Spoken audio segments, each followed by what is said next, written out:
porque Maciel, además es una perfecta... Maciel, vuelve a empezar, ¿Me por favor. escuchas? Ahora sí. Vale. Ujú. Shabbat Shalom, queridos amigos. Hoy vamos a empezar a estudiar la Parashat Pinjas para hacer vasija, porque justamente Pinjas es una porción de, de auxilio que nos trae la Torá dentro de estas semanas difíciles que estamos transitando. Y comienza así. Y le dijo el Eterno a Moisés: Pinjas, hijo de Eleazar, hijo de Aarón, el sumo sacerdote, ha aquietado mi ira contra los hijos de Israel, pues no aniquilé a todos ellos con mi celo.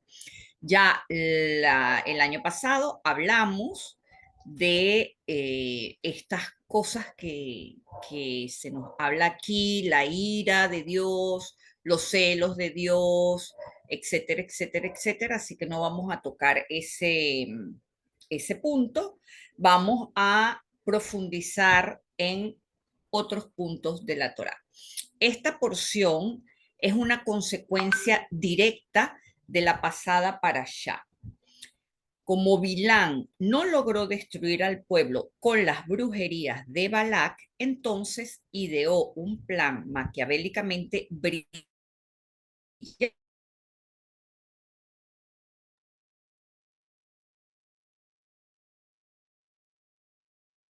del Mossad que Maciel, Moshe disculpa, por había favor. estructurado. A Cosby de extra. Maciel, ¿puedes repetir esa última parte, por favor? No se grabó. Ok.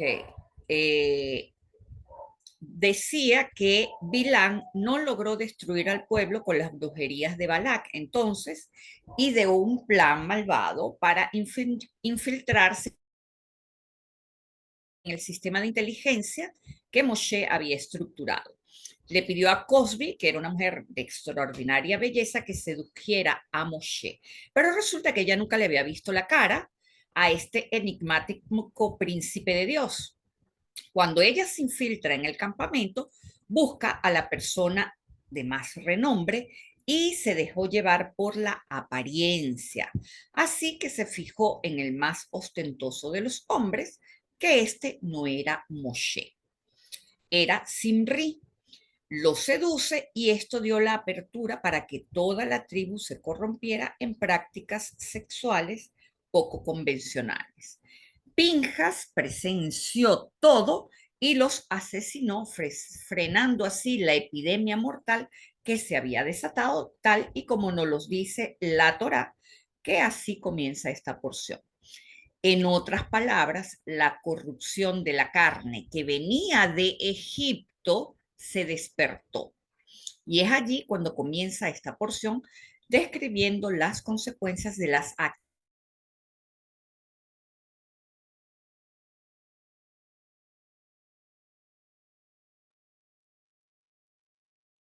Porción única de la Maciel, Torá. por favor, repite hablando de las consecuencias de las acciones de ellos. Desde allí no se grabó. Vale.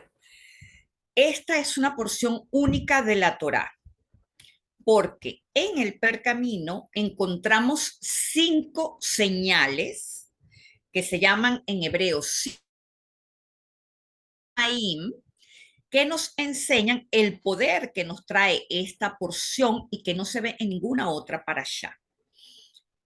El primero de ellos es una yud reducida en el nombre Pinjas, que lo vemos en el primer capítulo. No sé si lo puedes poner allí, Dani. Ahí está. Tenemos la yud reducida, ¿verdad? Que eh, destaca al empezar esta porción. Y tenemos que preguntarnos qué significa la yud para poder entender por qué se reduce. Como bien saben, la Yud encabeza el nombre de Dios correspondiente a la Jochma, a el otorgamiento y a la misericordia. Así que en el contexto en el que la Yud se reduce, es que Pinjas aquieta la ira, el juicio que se desató contra el pueblo. ¿Qué quiere decir esto? Esto simboliza que para poder usar la violencia en una persona que es justa,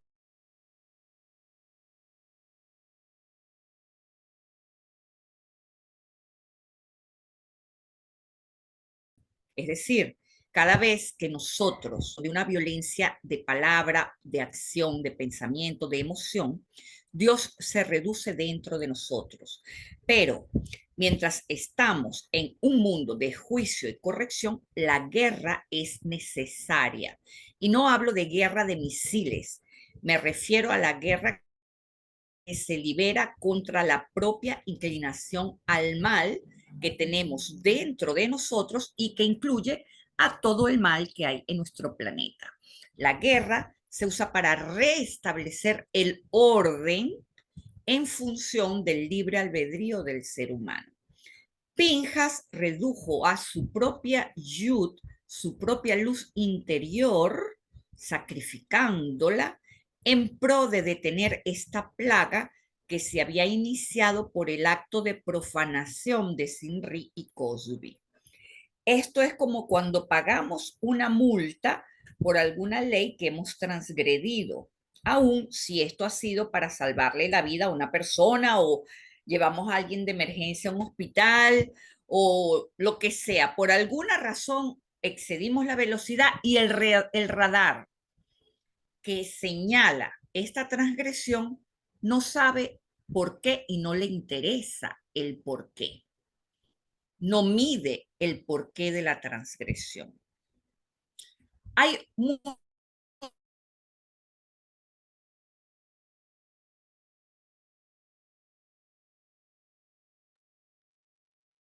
mismo, lo cual de su parte y de capacidad de anulación de su ego, porque Maciel, disculpa, como era repite la última parte. Hay muchas que ahí se cortó, no se entiende. que hay muchos otros comentarios sobre la reducción de la yud. Es decir, como Pinjas era su sacerdote, él no tenía derecho a asesinar porque eso le costaba su puesto. Entonces, dicen que él se sacrificó a sí mismo, lo cual requirió de mucha humildad y esto se refleja en la yud pequeñita, es decir, la capacidad de anulación de su propio ego, cosa que también podría tener sentido. Pero la razón que más me habla es la que les acabo de citar, ¿ok? En el cual uno reduce a su Dios interior cada vez que uno usa la violencia, porque es como si Dios se separara más de nosotros cuando actuamos a través de algún tipo de violencia, verbal, emocional, física, lo que sea, ¿ok? Otro simán que tenemos, acuérdense que les dije simán, simán señales, simán una señal, otro simán que tenemos es un espacio en blanco en medio de el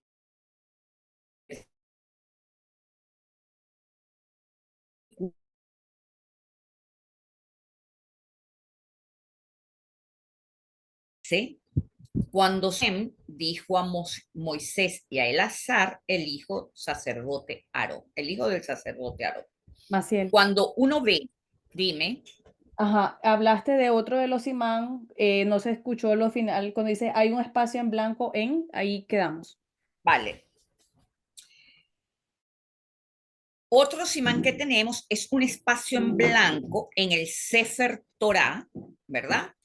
En Pinjas 26.1.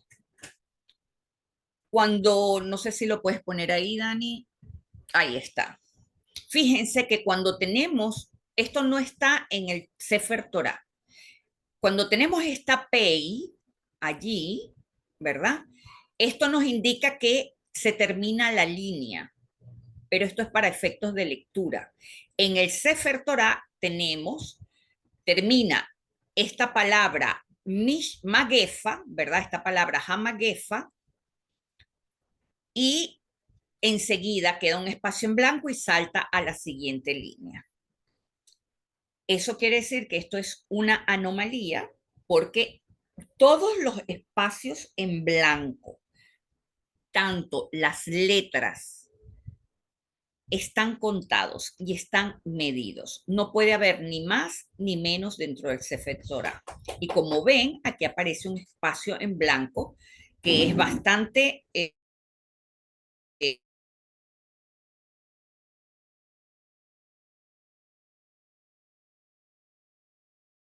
contexto aparece esta palabra en el que cesó la plaga, ¿verdad? De hecho, es lo único importante que dice este versículo, porque él dice, cuando cesó la plaga, Hashem le dijo a Moisés y a Elazar, hijo del sacerdote Aarón. Lo único importante de este versículo es cesó la plaga.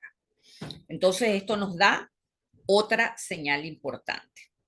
Entonces, esto nos indica que en esta lectura hay una forma de blindaje o de inoculación en contra de las fuerzas de las enfermedades epidémicas. ¿Qué son enfermedades epidémicas? Son enfermedades comunitarias que son contagiosas o generalizadas. Estas epidemias se manifiestan cuando la atmósfera se carga de bajas vibraciones y pareciera que el colectivo se sacude este mal, tal y como un perrito se sacude el agua después que lo han bañado, devolviéndole a sus creadores las ondas negativas que se convierten en virus, bacterias, muerte celular, etcétera. ¿Ok? El colectivo se sacude al mal para poder despegarse de él con, esto es un mecanismo de defensa de la atmósfera, mis amigos, porque en cada uno de los elementos hay inteligencia. Entonces, las epidemias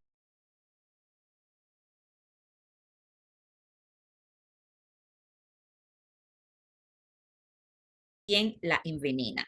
¿Cuál es el veneno que contamina la atmósfera? Repito, porque veo que la conexión es inestable, ¿cuál es el veneno que contamina la atmósfera? Es el enojo, la envidia, el miedo, el odio, la guerra y la destrucción provocada por el ser humano. Cuando yo veo esta lista de negatividad no tan agradable, digo, la tengo, la tengo, la tengo, y probablemente todos tengamos los mismos problemas. Entonces, no soy yo, no son ustedes, no es Dios. El problema está en la inconsciencia de lo que hemos hablado en las últimas semanas, en diferenciar entre el bien y el mal. El problema está en que inconscientemente no entendemos lo que es el mal y lo introducimos en la atmósfera y esto nos pasa a todos. ¿Ok? Ahora, aún si leemos esta porción todos los días, porque si vemos que esto es como una inoculación contra las epidemias, y tenemos que saber que si aún la leemos todos los días o hacemos que ponemos el Zohar Pinja debajo de nuestra almohada, pero si yo, a pesar de eso, yo continúo envenenando mi espíritu,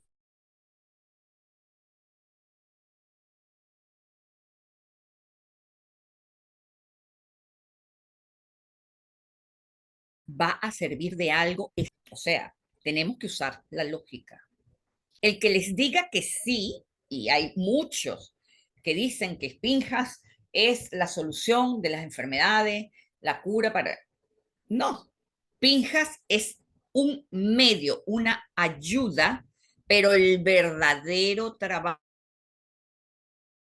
está en eliminar la envidia, el miedo, el odio, la magia negra, todo lo que vimos en Cora, todo lo que vimos en Balak, para poder limpiar nuestras células del mal. Es eso lo que cura las enfermedades, ¿ok? Es decir, la lectura es un remedio, pero te curas tú mismo cambiando tu forma de actuar y tu forma de pensar. Otro simán lo tenemos en Pinjas 27:5, donde dices, Moisés presentó su caso delante de Hashem. Aquí, como ven, tenemos a una Nun Sofit. No sé si me lo puedes poner ahí en hebreo, Dani. Perdón, no sé qué pasó, pero no se copió, ya lo hago. Vale. En este versículo, ¿verdad? Tenemos la palabra mishpat.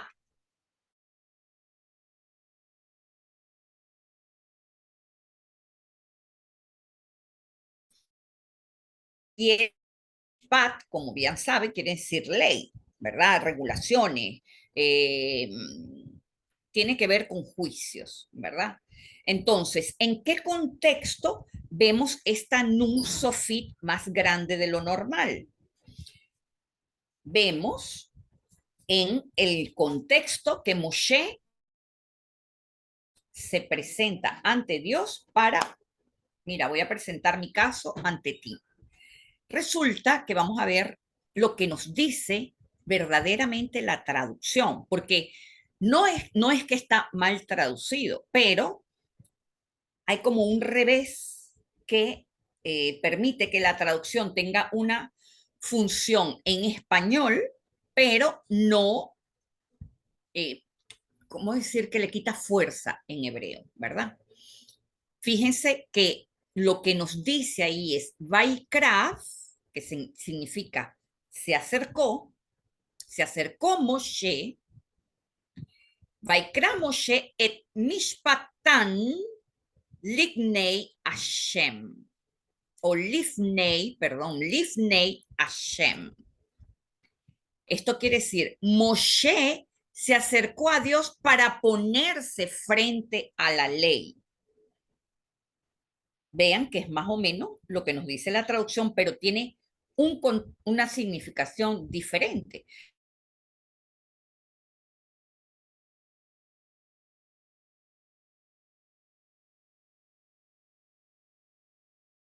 Para ponerse delante de la ley, se puso la ley frente, Moshe se puso frente a la ley. Esto nos indica, repito, Moshe entonces se pone frente a la ley y esto nos indica que Moshe se puso como un escudo ante el juicio desatado por la falta de Simri y Cosbi. Hoy en día, ¿dónde está el alma de Moshe? En su obra, que es la Torá. Por lo tanto, lo que nos está diciendo este versículo es que el estudio de la Torá nos sirve de escudo contra las enfermedades, es decir, la lectura de esta porción Pinjas. Pero nuevamente les digo, si estamos exentos de faltas a nivel personal, nos libramos de los juicios colectivos. El problema es que ni sabemos cuándo colaboramos y cuánto colaboramos con la negatividad de las masas porque no tenemos noción de cómo contribuimos con ella. Además, con respecto a la NUN, recuerden que el Zohar nos dijo que no se comenzó o no se creó el mundo con la NUN porque con ella se escribe la palabra caída.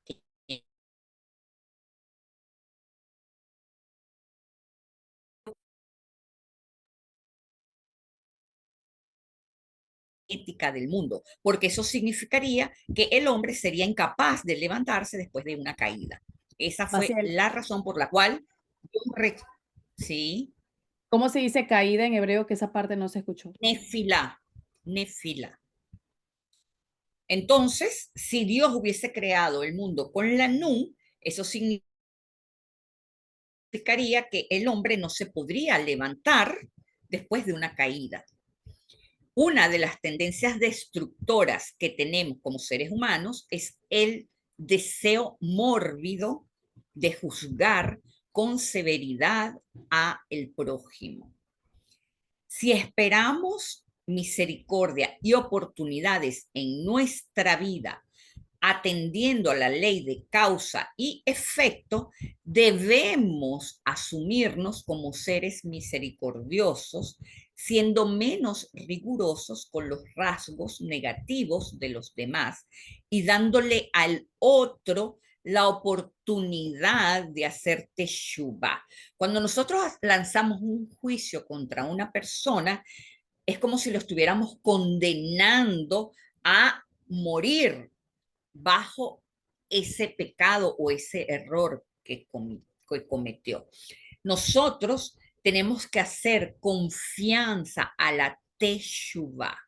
Sepan que la Teshuvah es un nombre divino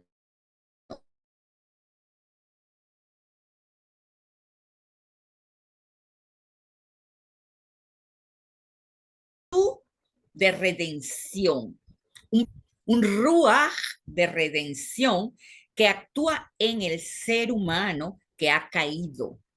Es decir, la Teshuvah procede de la tefilá, de la nefilá, perdón, de la caída. Es decir,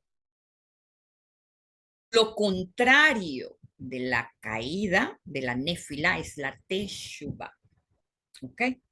Y nosotros tenemos que confiar en ese espíritu, en ese rúa que circula por el mundo esperando a que alguien decida redimir un error a partir de una caída que tuvo.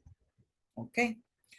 Otro simán lo encontramos en Pinjas 28-22. Ahí está. Dice, y para cada uno de los 7 corderos prepararéis una décima parte de una medida. Fíjense que el asunto de este simán es que en el Sefer Torah no hay signos de puntuación. Pero en esta palabra, Isarón,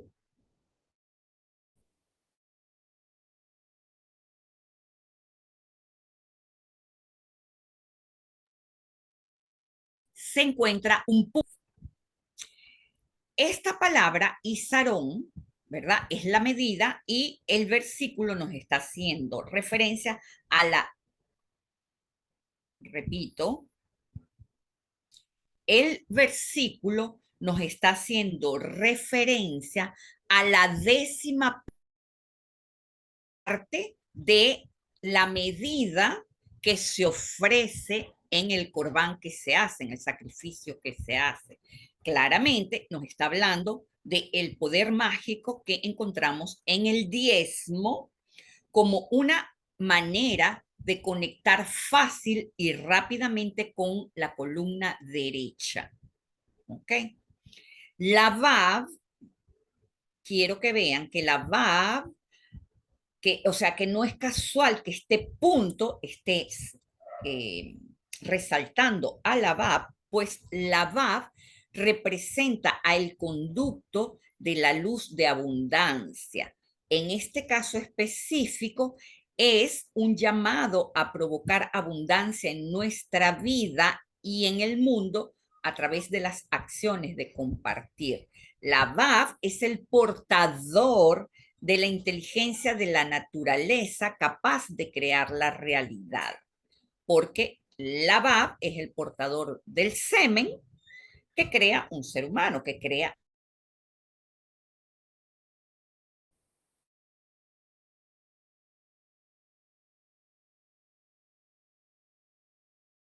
Ella está el poder, es la materia prima que origina el mundo físico.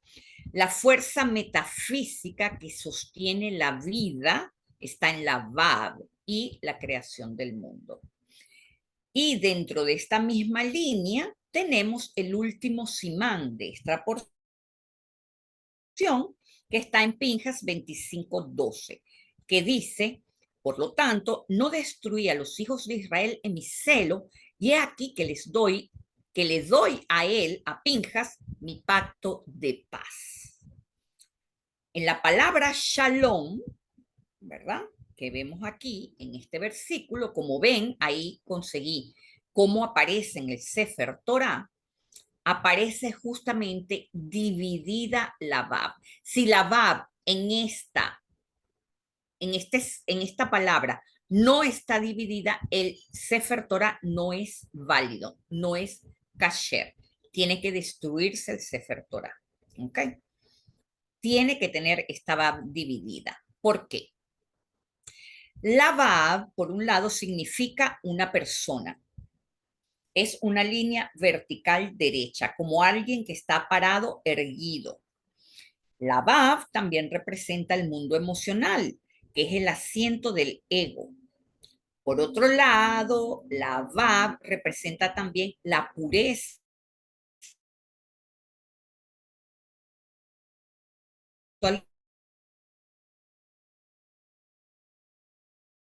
y como hemos tratado con la energía colectiva, vemos que fue en el pueblo, porque no fue solamente Cosby y Simri, fueron los 24,000 miembros de la tribu de Simri. Entonces se formó una energía colectiva y eso quebró la Vav, lo cual nos haría pensar que a partir de 24,000 personas hay una masa colectiva que se forma. Pero bueno, eso es entre paréntesis.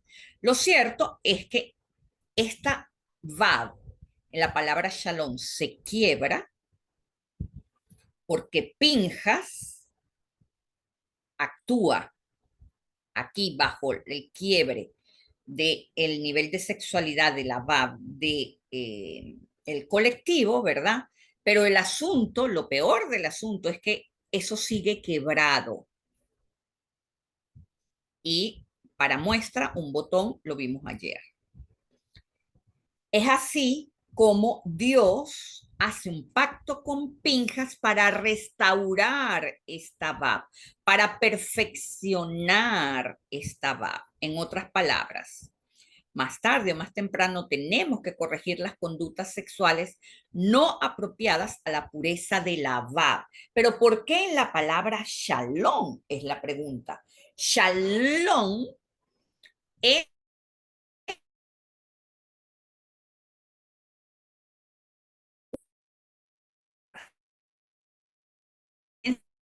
que decimos, Afiel, repite lo de Shalom, por favor, ahí no se escuchó nada. Shalom es un atributo divino, es una cualidad que pertenece al cielo y que no es inherente a la tierra, al Haaretz. Shalom eh, proviene del cielo y fíjense que cuando hacemos la midá, cuando vamos a terminar, decimos, Ose Shalom bin Romá, es decir, el shalom que nos viene del cielo. Ahí lo estamos ya reconociendo. ¿Ok? Entonces, por un lado, tenemos que el shalom nos viene del cielo, entonces tenemos que restaurarlo en la tierra. Tenemos que crear un puente a través de la pureza de la va para que se restaure la tierra y el cielo. Y fíjense que la lamed y la mem están rodeando a la Bab. La Lamed, ¿qué es? Limud, estudio. Y la Mem es agua, es la sexualidad, los órganos reproductivos. Y la Men es la transformación al mismo tiempo. Entonces, tenemos que a través del estudio de lo que está en el cielo, podemos restaurar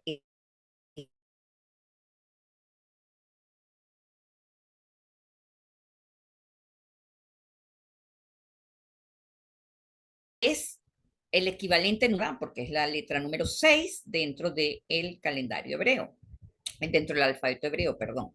Y vemos que el hombre fue creado en el sexto día, por lo tanto, la Bab representa al ser humano.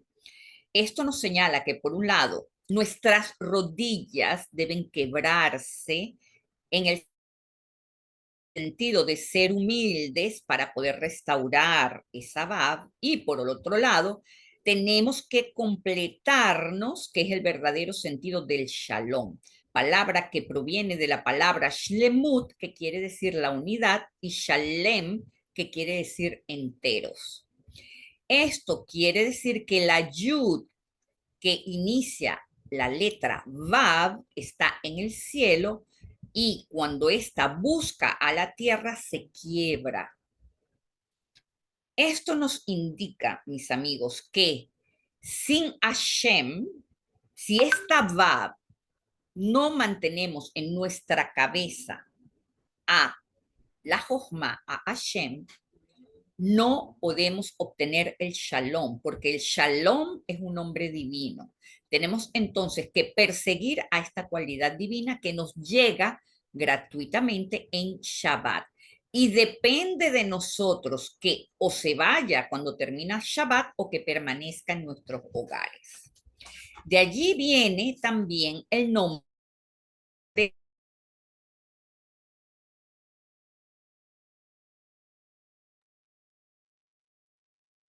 la ciudad de paz. Yerú viene del verbo irá, que quiere decir sorprenderse, que quiere decir asombro, ¿verdad? Shem, que es, fíjense que Shalem, o sea, tenemos a Yerú, que proviene de Yirá, que quiere decir asombro, y Shalem, que quiere decir unidad, que quiere decir completo. Por eso esta tierra llama a la unidad y de allí es que se siente la presencia divina cuando vas a ella. Jerusalén es una ciudad diferente en todo el mundo. Es una ciudad en donde se siente algo completamente mágico. Y lo que te pase allí siempre va a ser mágico. Ahora, hay que definir qué es el cielo para entender este asunto de el shalom que viene del cielo, ¿verdad? En hebreo, cielo es Hashamayim. Hashamayim es algo plural. Entonces nos está diciendo los cielos, no el cielo. Cuando lo traducimos en español, vemos un solo cielo, pero en hebreo no es así. En hebreo se dice los cielos. Entonces, por sonoridad,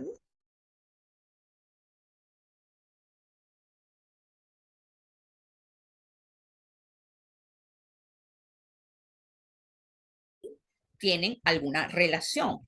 Resulta de Shammai es Shem. Repito, el singular de Shammai, de cielo, es Shem. Y Shem no quiere decir cielo, quiere decir ya. Como les expliqué la semana pasada, el cielo no está arriba y no está abajo. El cielo puede definirse como el horizonte, lo que está allá. Y el asunto es que mientras yo más me acerco a lo que está allá, para que él siga siendo allá, él se aleja de mí. ¿Ok? El cielo, entonces, es el horizonte, podríamos compararlo con el horizonte, pero es algo invisible al mismo tiempo que nos envuelve, que nos cubre y que nos rodea, pero proviene del vacío cuántico que forma la materia, mis amigos. Eso es el verdadero cielo. Sin embargo, para nuestra percepción, el cielo es una especie de techo invisible. El cielo es un término que en verdad nos remite a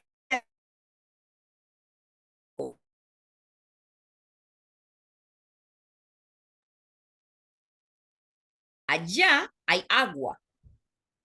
Maciel, Eso, no sí. se escuchó. El cielo es un término que nos remite a, ahí quedamos. El cielo es un término que nos remite al inconsciente. Fíjense que a Shammai viene siendo Shem, ¿verdad? Y Ayin o Mayin.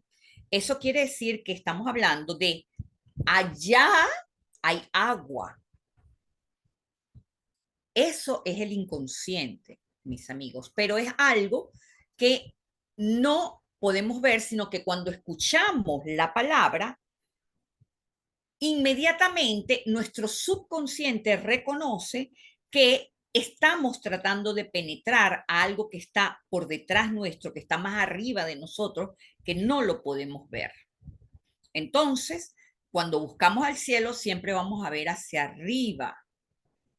¿Por qué? Porque es algo que no podemos observar, está oculto. Y cuando vemos así, si no movemos la cabeza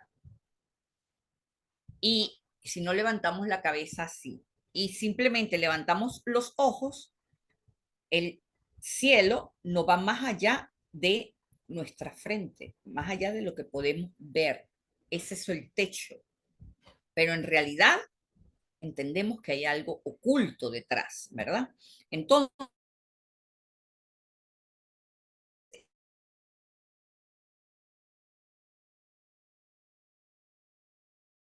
a la vida. En la realidad, toda nuestra vida está estructurada por el tiempo, pues nuestra vida está constituida de una acumulación de múltiples experiencias estructuradas a lo largo del tiempo de vida que tenemos.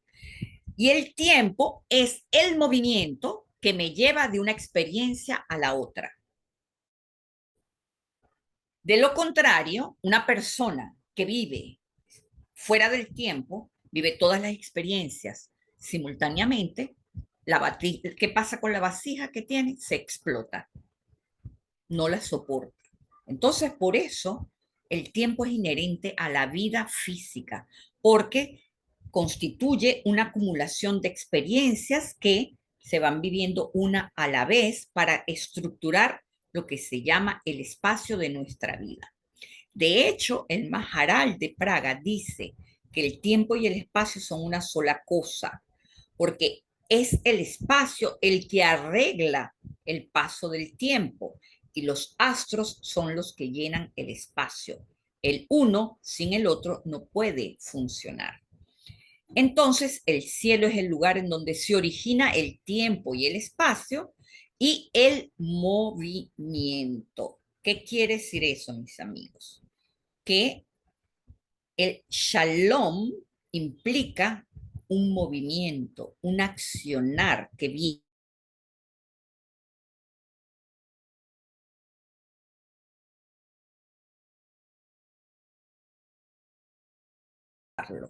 Entonces, shalom, el pacto de paz a Pinjas. ¿Y qué podemos aprender de ello? Para muchos comentaristas, repito, ¿por qué se le concede el Brit Shalom a Pinjas y qué podemos aprender de ello?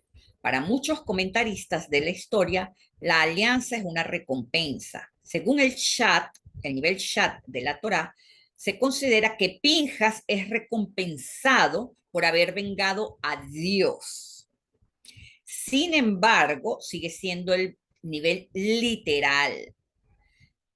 Pero estas señales que vemos en el pergamino indican otra cosa, mis amigos. ¿Por qué? Porque existe un peligro inherente al llegar a la conclusión de que Pinjas vengó a Dios. Cualquiera puede decidir asumir el papel de defensor de Dios y matar a otro en nombre de Dios con un verdadero sentido de justicia. El defensor de Dios es un rol basado en algo totalmente subjetivo. Este fue el acto de, por ejemplo, el Bataclan, cuando se entraron aquellos extremistas que asesinaron en Francia a un montón de gente.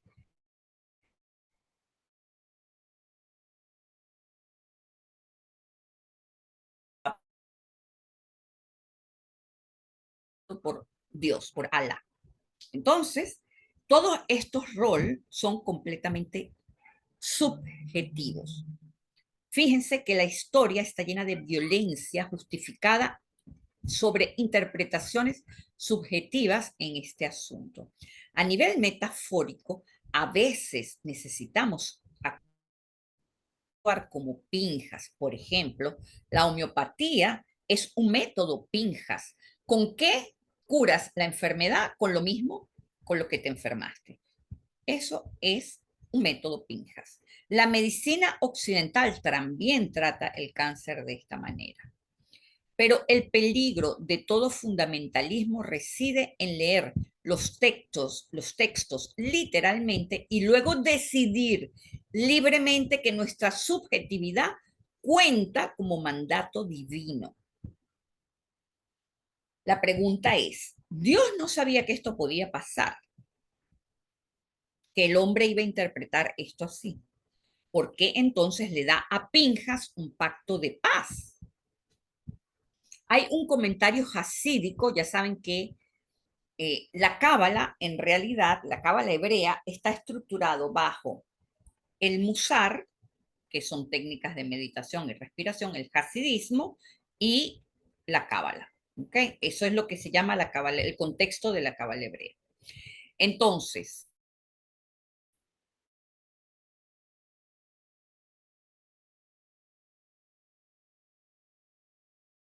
adopta una posición radical que dice que a Pinjas no le fue otorgado el pacto de paz como recompensa, sino como un remedio contra la ira que Pinjas obtuvo cuando cometió el error de asesinar a Cosby y a Zimri.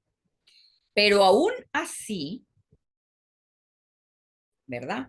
El Mei Hal Shiloah nos invita a una lección de compasión divina. Fíjense que dice que viendo que a veces cuando las personas actúan compulsivamente, a veces sí es necesario detener las acciones violentas, pero podemos ver que es simplemente que esas acciones se cometen o por inmadurez o por ignorancia. Y esto no significa que no debamos actuar con decisión, como lo hizo Pinjas. Él tuvo una impulsividad, ¿verdad? Pero lo que nos dice este comentario hasídico es que Pinjas permaneció libre de odio en su corazón. Y eso fue lo que le sirvió de compasión divina.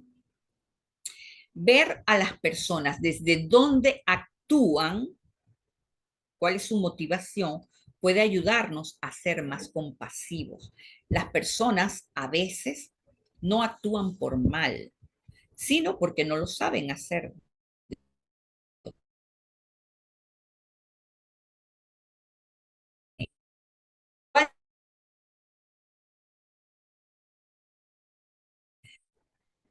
Porque el matar es una acción inaceptable.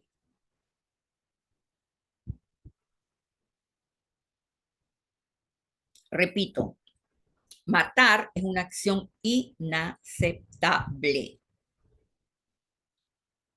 Pero en el caso de Pinjas, él permaneció, a pesar del impulso de ira que tuvo, él permaneció puro en su corazón. Entonces, ¿podríamos nosotros actuar con firmeza en el exterior mientras nos relacionamos con los demás desde un lugar de bondad? Es la pregunta. Tenemos que lograr tomar medidas firmes para establecer límites, pero seguir amando, seguir siendo bondadosos. En última instancia, este es el equilibrio entre las dos sefirot opuestas, Gesed y Geburah, que se equilibran entre sí. Lamentablemente, a veces la lucha es necesaria, pero las fantasías de erradicación de eh, el otro porque hizo esto o porque hizo lo otro, sencillamente es contraproducente. Ahora, Cuando actuamos con fuerza, ¿podremos hacerlo estando libre de odio en nuestro corazón? Ese es el desafío de la guerra, mis amigos. El desafío de ir a la guerra contra nuestro propio mal interior es hacerlo amándonos a nosotros mismos, considerando que somos inocentes de nuestra propia ignorancia. Y al hacerlo con nosotros mismos, podemos lograrlo con los demás. De hecho, Dios lo hizo por Pinjas. Dios le dio el pacto de paz a Pinjas porque fue como darle una cura para la enfermedad de la ira debido a la compasión divina que Pinjas provocó por ser o por tener el corazón puro. Ahora, vamos a otro punto de esta porción. Ya les hablé de los 5 simaí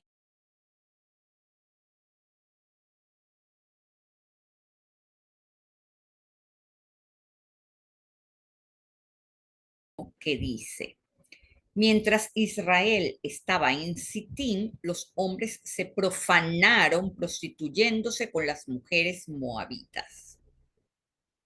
Fíjense, ¿verdad? Que aquí tenemos el hebreo y les he señalado varias palabras. Si vamos al hebreo literal, aquí en ninguna parte nos dice mujeres moabitas, nos habla de Moab, pero no nos habla de mujeres moabitas. El versículo dice: la gente prostituta se prostituyó con Moab. Rashi explica que la palabra liznot, que es la primera después de lo que está en azul, que es ha'am, perdón, que quiere decir la gente, ¿verdad? Sigue la palabra liznot y significa que incluye reverencias a deidades ajenas. De acuerdo a los sabios, el acto de fornicación que realizaron la tribu de Simri los llevó a servir al dios Baal Peor, que era un dios lujurioso, ¿verdad? El rabino Yoshua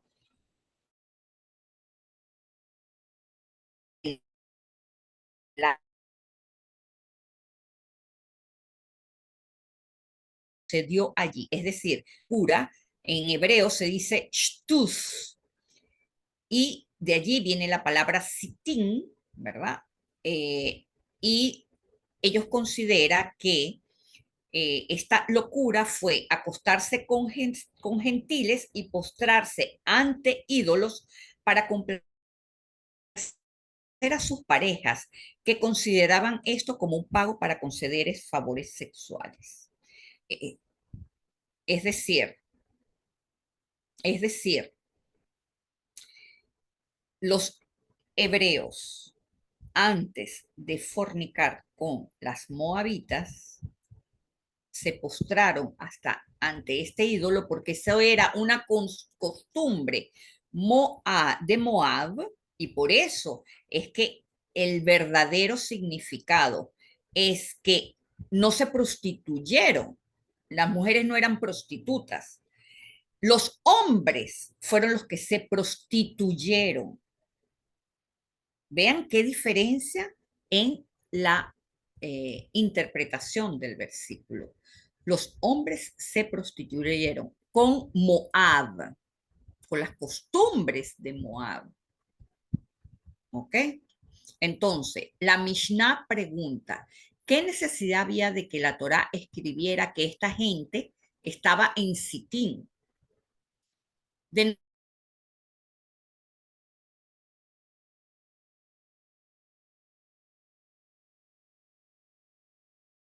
seducción tuviera éxito. Mientras los israelitas habitaron en el desierto, en lugar de en áreas pobladas o cerca de ellas, no hubo un solo incidente de conducta impúdica. La Torá puede haber indicado que este lugar era singularmente apto para despertar los instintos animales en el hombre. La causa inmediata puede haber sido que los israelitas paseaban por las cercanías de sus campamentos y se encontraban con mujeres moabitas, porque estaban en un lugar en donde ya el ambiente estaba contaminado. Así que pueden ver que cuando uno va a sitios en donde circula la droga, circula los intercambios sexuales, etcétera, etcétera, etcétera, uno entra en un ambiente en donde el ambiente te puede llevar a eso, ¿ok? Una interpretación midrashica basada en Tanjumá Balak, es decir, en la Gemara, Tanjumá Balak 17 dice: las palabras Israel se estableció en Shittim indican que había una fuente en Shittim que hacía que las personas que bebían de ella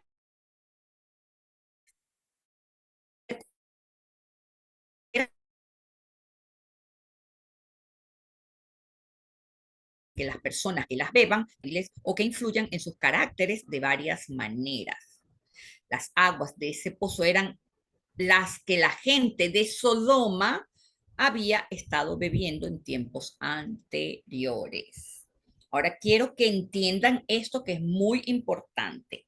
¿Qué quiere decir una fuente? Mis amigos, nos está hablando de una sabiduría contaminada. Quizás como mucho de lo que vemos hoy, que es un marketing espiritual. Lo cierto es que lo que sea a lo que se refiere esto distaba mucho de la sabiduría de la Jojma, que es la sabiduría de la Torah. Esto es muy importante porque nos indica que la memoria del lugar nos incita a caer en peleas, en vicios o en actos que normalmente no haríamos, sino es porque la memoria nos está incitando, la memoria del sitio nos está incitando a ello. Por otro lado, Sforno dice, en un principio no había habido intención alguna de cometer actos idólatras. Todo lo que los hombres pretendían era satisfacer su líbido con las mujeres que se ofrecían a ellos. Sin embargo, estas personas fueron víctimas precisamente de la advertencia de la Torá en el Éxodo 30,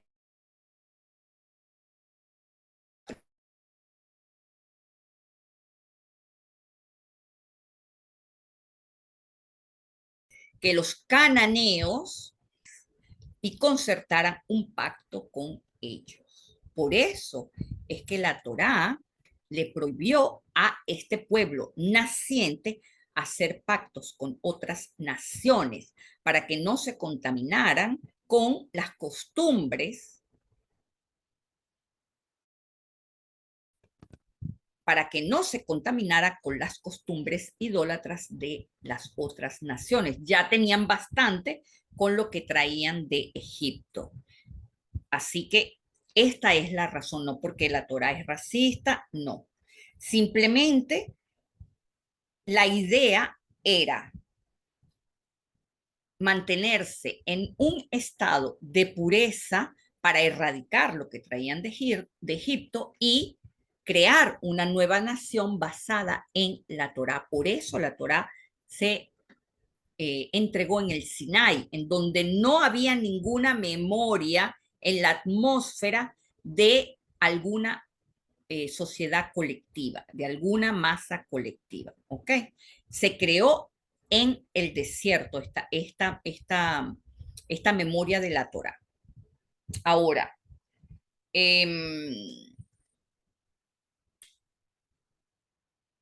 dice la Gemara, dice Sforno, mejor dicho, en el comentario de la Gemara, que sí,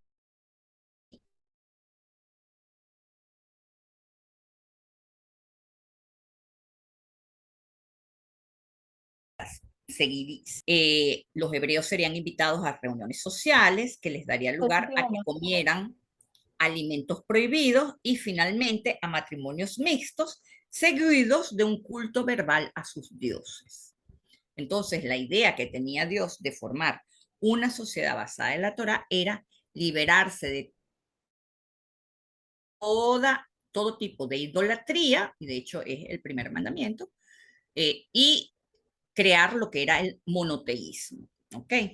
Entonces, de hecho, dice Sforno que el deseo de hacer el mal es una demostración clásica de cómo funciona el impulso al mal, que primero sugiere infracciones menores de las leyes de la Torá y luego gradualmente sugiere infracciones mayores.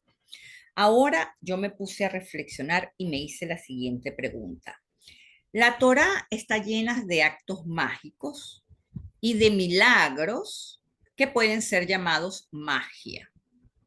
Por ejemplo, esa protección que convirtió las maldiciones en bendiciones fue un acto de magia. Y aun cuando estas maldiciones no alcanzó a los hebreos, el ambiente sí se contaminó. Y no los alcanzó hasta que no hubo la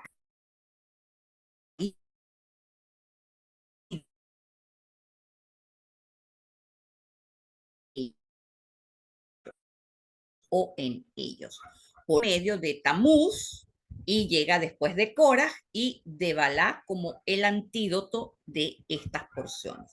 Sin embargo, tenemos que entender por qué la Torá nos prohíbe acercarnos a la adivinación, que es un tipo de magia.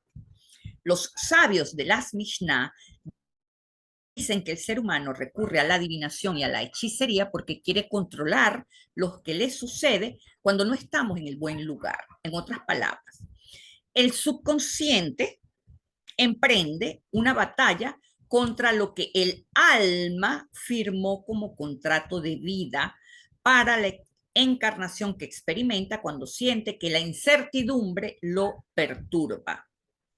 La Cábala enseña que cuando la incertidumbre nos posee, debemos dar un paso en retroceso para observar lo que precede la situación que nos perturba.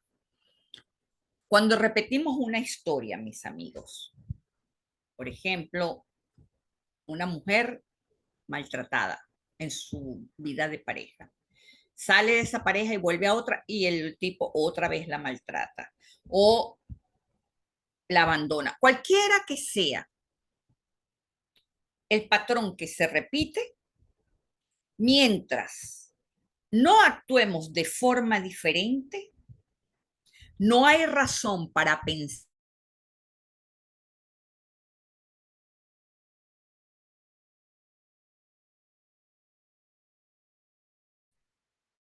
si ustedes hoy tienen una casa y crearon tener su propio techo, ya sea alquilado, ya sea comprado, lo que sea, tener un techo. Cuando tú vas a cualquier sitio, tú te llevas esa estructura contigo y la vas a generar. ¿Por qué? Porque esto viene contigo, esto va dentro de ti. Y fíjense que una prueba de ello me ha sucedido a mí muchas veces en Francia y lo hablé con una amiga que estuvo de vacaciones en Suiza en casa de su hijo. Venía de Venezuela. Y resulta que me cuenta, mira, fíjate que estoy aquí y me han cortado el agua 5 días. Y yo le digo, María, ¿te das cuenta que uno se va del país, pero los problemas van con uno para donde uno vaya? Y me dijo, oye, sí es verdad. ¿Entienden? ¿Por qué? Porque cuando uno se monta en un avión, mis amigos, uno se va fuera del país, pero todo lo que a uno lo rodea, todo lo que a uno le pertenece, toda la estructura de lo que uno es, se monta en ese avión con nosotros.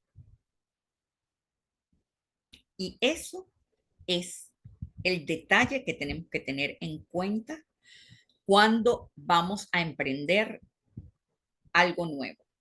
Todo lo que somos va con nosotros.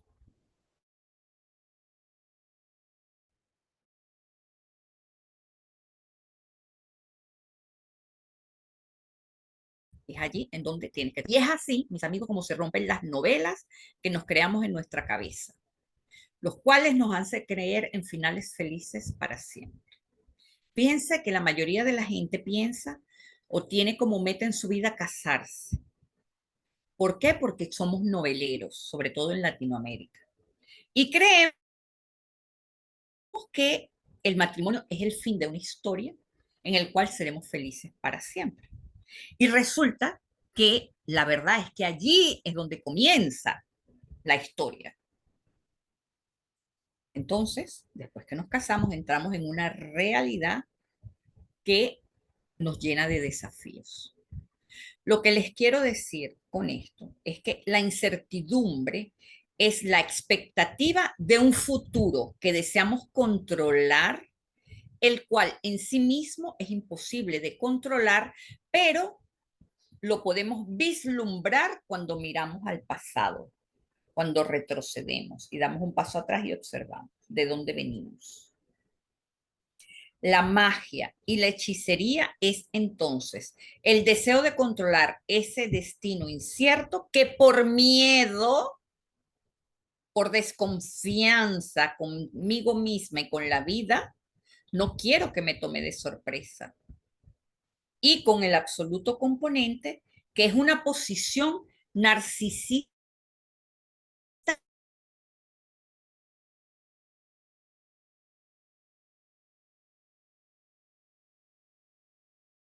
Todos los que hablan de la supuesta ley de atracción y de crear la realidad están hablando de las leyes de la Torah, pero pocas veces toman en cuenta el factor del orden universal, que es la gébura del macrocosmos.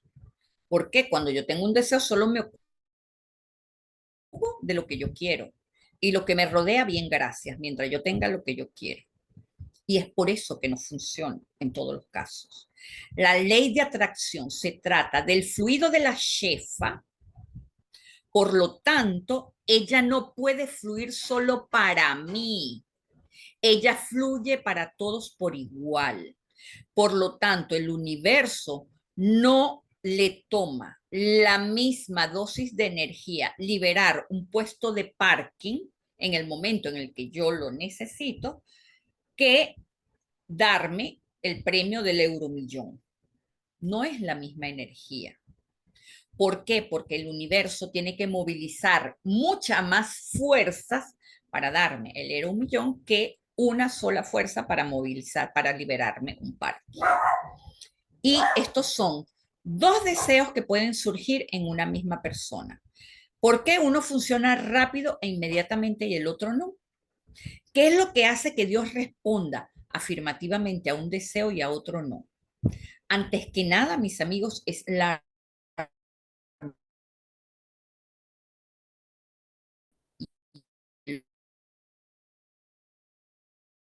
libre albedrío. De hecho, mi hermana me dice, Baruch Hashem es lo máximo, todo lo que le pido me lo da, salvo el euromillón que no me lo ha dado.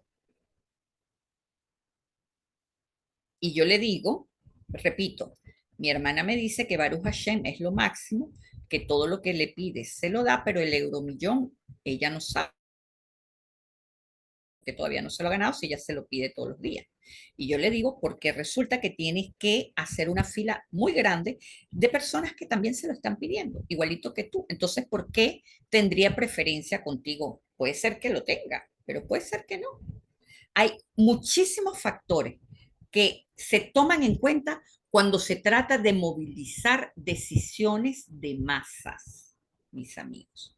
Y por eso no le toma el universo ni el mismo tiempo ni la misma energía crear.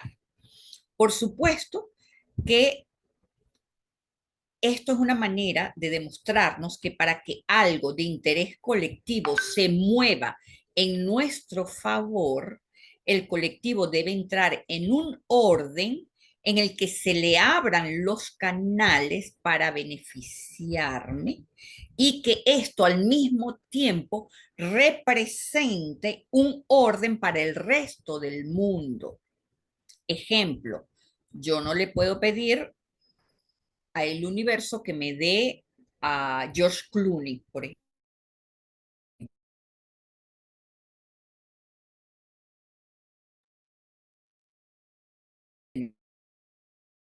mujer preciosa, y verso mueva a su jefa para entregarme todo esto, tiene que suceder un divorcio, hasbe shalom, una viudez, hasbe shalom, un proceso doloroso para unos niños, unos bienes materiales afectados, etcétera, mis amigos. Y cada vez que nosotros pedimos algo, hay una cantidad de personas que son afectadas por lo que yo quiero. ¿Qué derecho tengo yo a alterar toda una estructura que ya está ordenada? Y menos aún valiéndome de un artilugio mágico como una brujería o una hechicería. Que si lo pongo de cabeza, que si le meto las agujas, en fin. ¿En qué nivel ético, moral y personal me colocaría yo misma si pretendo forzar el amor de una persona o tener una relación que no me corresponde? ¿Entienden? Entonces, ¿por qué nos trae la porción todo esto? Porque vimos a Cora y vimos a Balak y en el medio nos pone a Pinjas, que viene creando como esta especie de paraguas, ¿verdad? Que nos ayuda a entender que a través de forzar las cosas, a través de